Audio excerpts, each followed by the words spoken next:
Bonjour à toutes et à tous les amis et bienvenue à Isola 2000. Et oui, nous nous trouvons dans une station de sport d'hiver ici située à moins de 2 heures de route, une centaine de kilomètres seulement de Nice, avec un domaine de 120 km. Alors il y a 45 pistes, il y a des pistes de tout niveau, vertes, bleues, rouges, il y a même 3 pistes noires, qui vous feront grimper de 1800 mètres à plus de 2600 mètres d'altitude, histoire de planter le décor. Avant de vous présenter plus largement la station, petit call to action, c'est le moment les amis, de mettre un petit pouce vers le haut, de liker cette vidéo, vous savez que ça booste le référencement, ça récompense un peu ce travail accompli dans les vidéos qui est sur mon temps de loisir, donc je vous en suis très reconnaissant. N'hésitez pas non plus à vous abonner à la chaîne si ce n'est pas déjà fait, vous êtes les bienvenus comme toujours, à mettre un petit commentaire en dessous, me dire ce que vous avez pensé de la vidéo, ce que vous auriez aimé voir, ce qui vous a plu, ce qui vous a moins plu, pourquoi pas, allez, soyons fous. Et puis surtout en description des vidéos, vous avez des liens donc vers mes vidéos voyage, notamment thématisées voyage États-Unis, France, etc.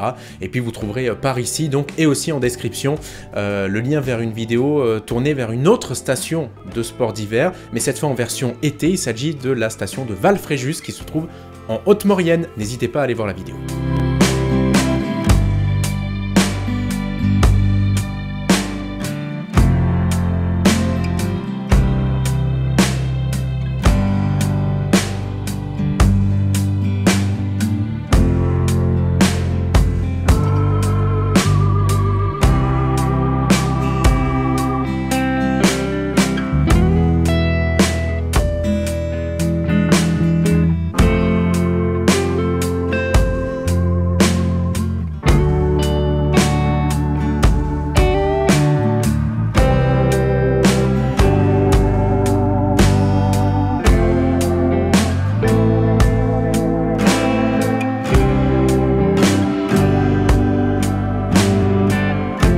Alors j'ai eu l'opportunité, chers amis, de prendre quelques petits jours de vacances au mois de décembre et donc de me rendre dans la station d'Isola 2000, rattachée au massif du Mercantour, donc pour les amateurs du 06, vous connaissez évidemment bien ces lieux, et de profiter de la douceur de la neige de cette station qui a récemment fêté ses 50 ans, son 50e anniversaire, c'était il y a 1, 2 ou 3 ans je crois. Alors Isola 2000 comporte tout ce qu'il faut pour une station de ski, une station de sport d'hiver, tout en restant, disons, à taille, oui, familiale, c'est vraiment une station à taille familiale. Vous pouvez aussi bien pratiquer le ski, le snowboard, la randonnée, que ce soit en ski ou en raquette. Vous pouvez faire aussi de la motoneige et même du chien de traîneau si vous voulez vivre des expériences un peu hors du commun et vraiment enrichissantes d'aventure. Et bien entendu, vous pourrez prendre des cours en école de ski. Alors 1 heure, 2 heures, 3 heures, moi j'avais pris 2 heures de cours, donc vous avez 2 écoles présentes sur la station d'Isola 2000. Vous avez l'ESF et l'ESI évidemment, qui se feront un plaisir de vous accueillir, donc que vous soyez petits ou grands. Comptez environ, j'ai noté une 50aine d'euros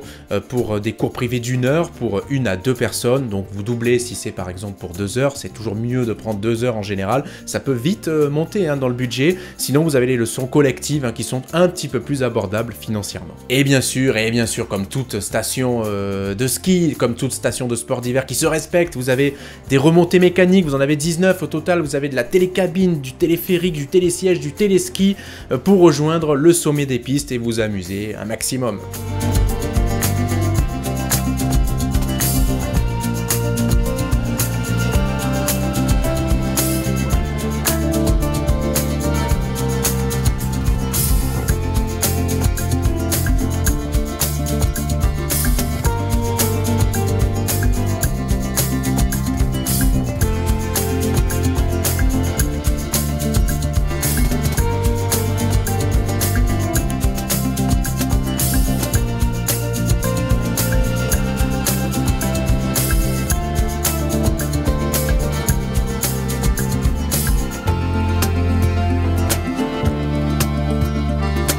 Alors la station est plutôt bien foutue, je trouve. Il y a une galerie marchande qui commence d'un point A à un point B, qui s'étire tout le long en fait, et qui permet aussi bien de rejoindre les pistes que de rejoindre le parking, que de rejoindre certains hôtels aussi, certains lieux de résidence. Alors vous y retrouvez l'office du tourisme, il y a une boulangerie, il y a même une pharmacie, il y a un médecin d'ailleurs dans la station d'Isola 2000. Vous retrouvez évidemment toutes les enseignes Sport 2000, Intersport, tout ça pour louer votre matériel de ski, parfois à des tarifs très avantageux, je précise. Et côté hôtel et logement, la station. Moi, je trouve qu'elle est plutôt bien fournie. Alors moi, j'ai eu l'occasion donc de pouvoir séjourner dans le complexe Sowell, Sowell Hotel. Quand j'étais allé dans la station de Val-Fréjus l'été précédent, j'étais aussi déjà allé dans un Sowell. Attention, pas de sponsor, etc. J'ai pas été payé, j'ai payé mon séjour.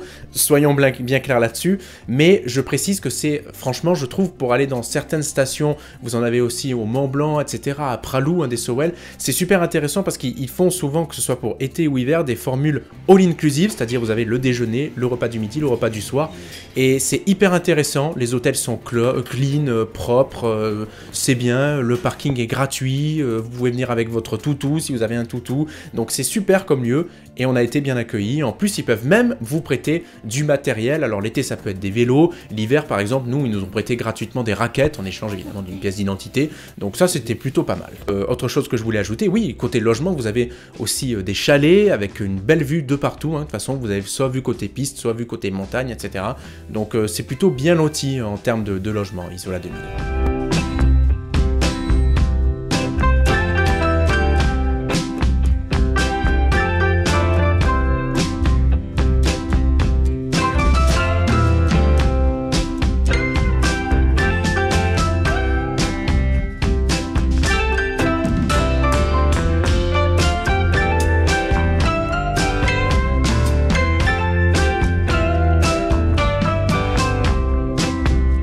Donc vous l'aurez compris les amis, je vous l'ai dit, Isola 2000 c'est une station à taille humaine, qui est relativement petite, mais c'est une station où il se passe pas mal de choses. Par exemple, l'été, les possibilités de randonnée pédestre sont nombreuses, mais le Tour de France y est passé, je crois, à 2 reprises, années 90 et années 2000, quelque chose comme ça. Donc c'est ça aussi, vous savez que je suis fan de vélo, à quel point.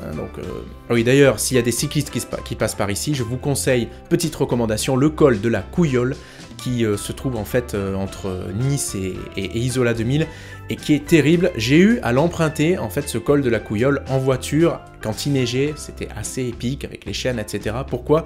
Parce qu'en fait sur la route qui permettait de rejoindre Nice que tout le monde prend, il y a eu un éboulement qui a fait, qui a détruit en fait une partie du muret avec des rochers énormes sur la route. Regardez sur les petites images ici. Et donc il a fallu contourner par le col de la Couillole pour ensuite rejoindre, pour dépasser Nice et puis ensuite retourner à Marseille.